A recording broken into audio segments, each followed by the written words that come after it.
Hello, everybody. This is Peter Joseph, July 31st, 2011. I want to take a moment to respond to this 60 Minutes Brooklyn College edition news piece that was put out by a student named Daniel Allen under the guidance of some individuals from 60 Minutes. And I really enjoyed this piece, I have to be honest, because it really does represent the kind of expectation we should have when any major media, meaning Western dominant media, will attempt to talk about zeitgeist and the zeitgeist movement.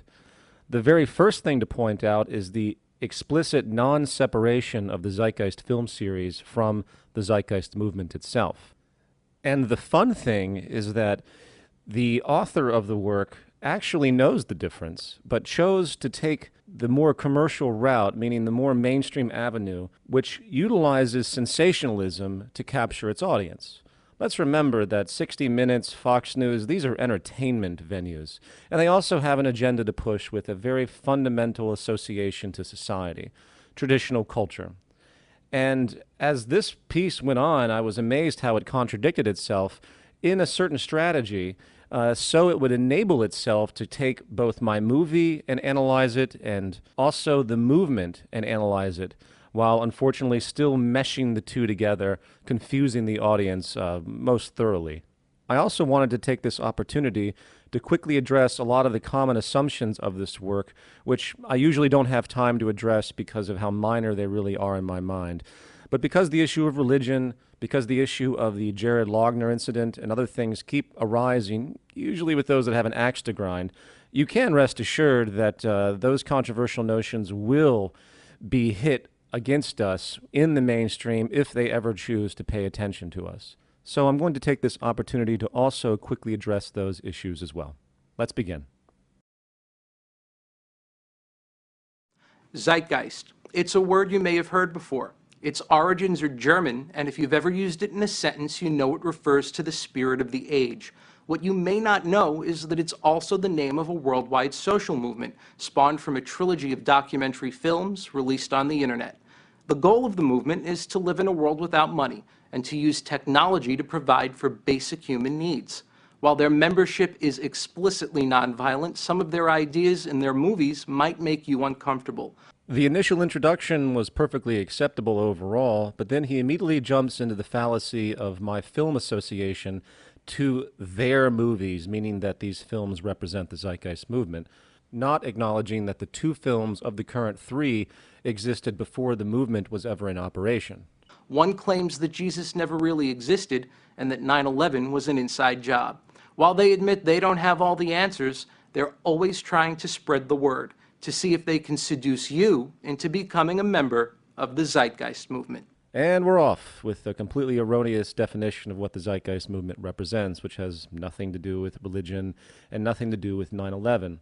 Anybody with the diligent sense of research could go to the FAQ of the zeitgeistmovement.com and see the obvious disassociation with my films to the movement. They can even go to the Zeitgeist Movies film series, my film series website, and see the complete disassociation. You could also review every moment and every sentence of all the materials ever put out via lecture and video to see that absolutely no reference is ever made to 9/11 or comparative religion. If one was to search YouTube for all of our videos, which has about 11,000 returns, those produced by our members never reference comparative religion or 9/11. So while religion in and of itself is something that we speak about in our orientation guide regarding functional spirituality, it has nothing to do with the subjects described in Zeitgeist, the movie, Part 1. The reason the word zeitgeist is used is because of its actual definition. The zeitgeist movement means we are interested in changing the very cultural climate that seems to be destroying us. And that has to do with a lot of different interwoven notions about what people believe and why and how they relate to the planet, etc. It's like saying that the zeitgeist movement, because of its name association, relates to Google's zeitgeist, which of course is untrue as well. We wanted to meet some of the estimated 500,000 worldwide zeitgeisters, and we started with their New York City chapter. While the group spends their Sundays in the park, it's actually not their most effective recruitment tool. Putting their message online is what's transformed them into a global phenomenon. Would-be followers can visit their website and download 3 films that bear the group's name for free. And it is here where the editorial officially divides as it begins a full treatment on my first film, which again has nothing to do with the Zeitgeist movement. My film was produced in mid-2007, and the movement, of course, didn't materialize until very late 2008 and early 2009 after the release of Zeitgeist Addendum. The films are the work of Peter Joseph. The musician and filmmaker debuted a performance art piece in Brooklyn in 2007. Some of the video projections that played behind him form the basis of the first film, a self-financed documentary he called Zeitgeist the Movie. He was not available to speak with us in person, but in this 2010 interview, he details the movement's earliest days. He details the movement's earliest days. It's very interesting, again, how the lines are crossed and blurred. The movement was an experimental concept after Zeitgeist Addendum, which is talked about, but anyone watching this would assume that Zeitgeist the movie had an intent for such a thing. Not in a million years when I produced that production did I ever think or even want to begin any type of social reaction to what was happening in the world based on what was displayed in Zeitgeist the movie. In fact, it wasn't even supposed to be a movie. It was just a rather cathartic expression of myself, which I expected to go nowhere. What happened completely blew my mind. According to Joseph, popularity of the movie grew far quicker than he anticipated, and it's not hard to see why. The film is based on three very provocative claims. The first is that Jesus Christ never really existed. And then begins a rather long exposition of the first film. The final claim put forward in the movie is that the root of all evil in the world is money. Actually, no. Zeitgeist the movie Part 3 had nothing to do with the inherent problems with the monetary system as the, quote, root of all evil. It simply pointed out how money was used, how power and profit was gained through various forms of social manipulation, the central bank as a private bank cartel, the wars that are utilized as admitted by General Smedley D. Butler of World War I for industrial profit gain, and all the shenanigans that go along with that, really, which is common knowledge to most people that are paying any attention whatsoever. It wasn't until the second and third film that a deconstruction of the monetary market system was presented. And this perspective of economics as a distortion of intent, as a producer of tremendous inefficiency, is explicitly different than what was communicated in Zeitgeist the movie Part 3. Based here in Lower Manhattan, the financial sector was just one of the three targets set in the sights of the first Zeitgeist movie. Since its release, it's caused quite a stir, with several websites springing up in an attempt to debunk the film, which has proved to be no easy task. However, one academic expert who knows her way around conspiracy theories says the Zeitgeist movie may be nothing more than a little bit of bull. I thought this editorial was about the Zeitgeist movement, not my personal film series. And this, of course, gives way to more conflation and distortion, which I'll comment on as we go along. So I would say it's a grand conspiracy theory linking three previous strands of conspiracy. I don't know who this woman is or what grand conspiracy theory she's talking about, but speaking as a filmmaker for a moment, unrelated to the movement, the first film talks about comparative religion, how it developed over time as origin, and how the political establishments would utilize religions for their own betterment. The second part is simply looking at 9/11 from a different angle. The government story is indeed a conspiracy theory, though no one will refer to the 9/11 Commission report as a conspiracy theory commission report. And the third part is simply about different elements of corruption that have existed in the history of the United States, with no grand conspiracy element to be found. From her research, she defined conspiracy theories as simple ways to make sense of complicated circumstances, and sees why the first movie has been such a powerful recruitment tool. Well, first of all the people I've met in the movement, very, very rarely does anyone say, I'm in the movement because of the first movie. They might say they learned about the film series initially through the first movie, which led to Zeitgeist Addendum, and then they became more informed and motivated to try and see some fundamental social change to assist in our progress. So the idea that this is a recruitment tool explicitly is extremely misleading. However, I do agree that many people out there turn to very simplistic forms of causality, some will call it conspiracy theories, in order to explain complex events. There are a lot of people today, such as in the Alex Jones camps and many others, that see the entire world as being pulled through strings, and there's no causality in and of itself. It's just a bunch of groups. For instance, rather than seeing the causality of the monetary system, the pyramid scheme of debt, the historical origins of the development of the system, and how it's basically a self-destructive cancer influencing the motivations of the population as a structural basis, It's much easier to say, oh, there's just some ruling, banking, New World Order elite that's rigging everything and they want to take down everything for some purpose and that everything is calculated by some hidden group. And that is, of course, an idiotic way to view the world and is far from reality. It would make the movie more authoritative if they didn't take these leaps from the undeniable to the unbelievable. But it also would make it less compelling. I mean, I think part of the reason that so many people have watched it and been taken in by it is because it is proposing this grand theory that explains everything. Once again, as the filmmaker, I have no idea what the hell that's supposed to mean.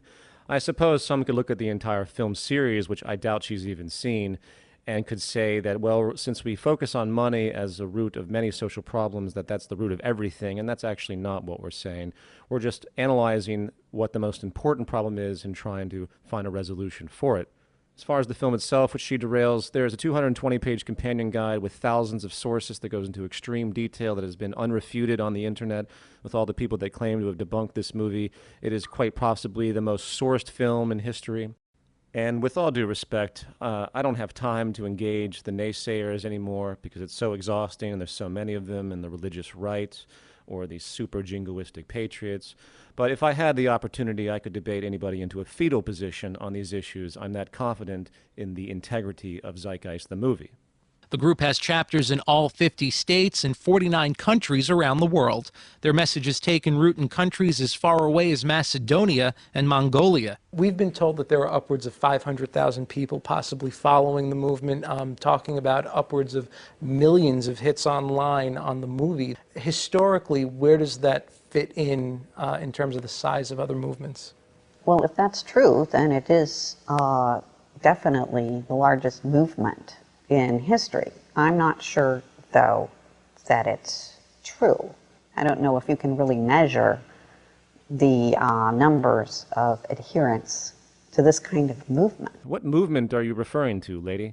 Do you even know anything about what the Zeitgeist movement represents? If you think the Zeitgeist movement runs around yelling about Jesus not existing, or banking cartels, or false flag terrorism, then you obviously know nothing about the movement.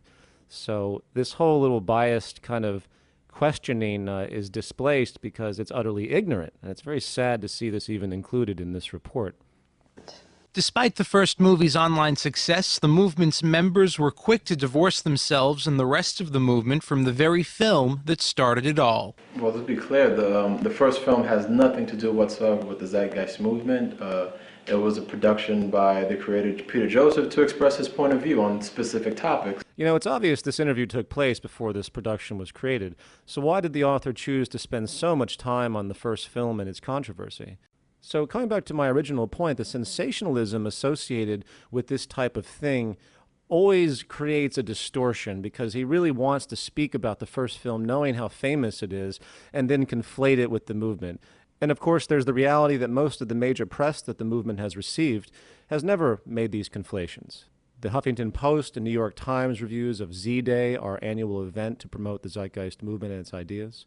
The Russia Today interviews and expositions they did on the movement and myself, along with many, many other reports. None of them take this time to conflate the two issues because anyone who takes, again, a moment to research it sees the obvious difference. We don't go to the first film and really use what the first film says to do advocacy work. Instead, the group relies on the ideas of this man, inventor and designer Jacques Fresco. He's the founder of the Venus Project, which he runs from a compound located in Venus, Florida. Even though Fresco parted ways with the movement in April 2011, his idea of a resource-based economy was the focus of Peter Joseph's second film, Zeitgeist Addendum. Members of the movement say this was the key film that gave rise to the Zeitgeist movement. And finally, a linear causality is honestly denoted with respect to the introduction of Zeitgeist Addendum and Jacques Fresco to the world.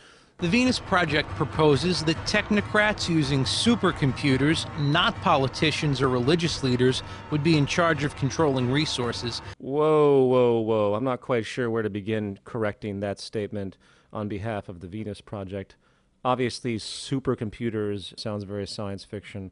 The application of technology to social management is what the Venus Project advocates in part, and is also what the Zeitgeist movement, even though we're not specific to the Venus Project anymore, the train of thought is still there about what we're doing, how evolution has worked, what we've learned, and how we can apply what we've learned, and what we see is the monetary system as a barrier.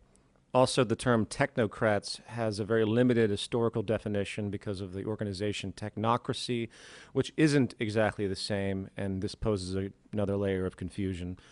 Thinking about a scientific approach to feed and clothe everyone on the planet is a very logical concept, and it isn't related to technocracy explicitly, even though there might be some overlap. Another viewer attracted to an alternative to the monetary system was Jared Lochner, the young man who shot Arizona Congresswoman Gabrielle Giffords. According to high school friends, Lochner became obsessed with the film. I really think that this Zeitgeist documentary had a profound impact upon Jared Lochner's mindset.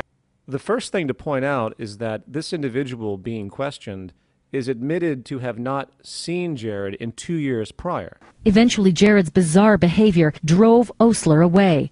That was 2 years ago. Yet ABC pretends like Jared was watching my movie and then grabbed his gun and ran outside and did what he did. Instead, he points to this online documentary series called Zeitgeist as the gas on Lochner's fire.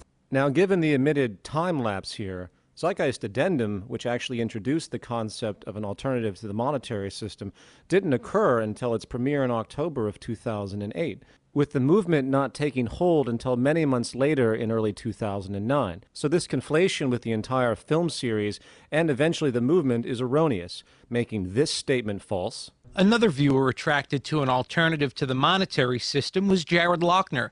Zeitgeist the movie, once again, had nothing to do with an alternative to the monetary system. Not to mention this conflation with the movement in this sentence from ABC. It's a documentary movement that rails on currency-based economics. What the hell is a documentary movement? Not to mention that the first film that they're showing clips of really doesn't rail, once again, on currency-based economics. So you can see this interest to conflate and combine, and I feel on a certain part of the editorialists at ABC, this was deliberate because of their bias against the film series and eventually their bias against the movement. And I found it quite interesting that this came out just 2 weeks before the release of Zeitgeist Moving Forward. I guarantee you that if Zach had referenced, say, a movie by Michael Moore or something to that effect, ABC would have never have made such an erroneous association and run with it. If anyone here would like to read more about my personal response and thoughts about this issue, please Google Peter Joseph public statement on Tucson shootings or something to that effect, and you will find my public statement pointing out the erroneous concept in and of itself that such a film or any film can really be the cause of such horrific actions. And what might surprise you, Lorenzo Segarra is Mr. Kill Money. He's told us he's worked for New York Life Insurance, insurance giant AIG, and Capital One Bank. Now, I did very much like how Dr. Kill Money, as he's called, was shown in sort of a dark light at the beginning of this editorial, and then as a positive and intelligent individual he is at the end. And the rest of the program actually is very positive and supportive. So I'm going to end this analysis now, but I want to conclude by saying that if the mainstream media does take hold, meaning the Western dominant powers, this is exactly the kind of rhetoric you can expect in a much less positive light, of course. They will hold on to the first film. They will hold on to Jared Lochner. They will hold on to anything they can find as an erroneous yet prima facie association to avoid the actual arguments that the movement presents, which is a failing social system and the need to do something different. So in conclusion, I want to thank Daniel Allen for taking the energy to do this from Brooklyn College and enabling really a tremendously good thought exercise and really a prophetic view of what we can expect, once again, from the mainstream media. A worldwide community based on one simple idea. We all need to kill money before money kills us.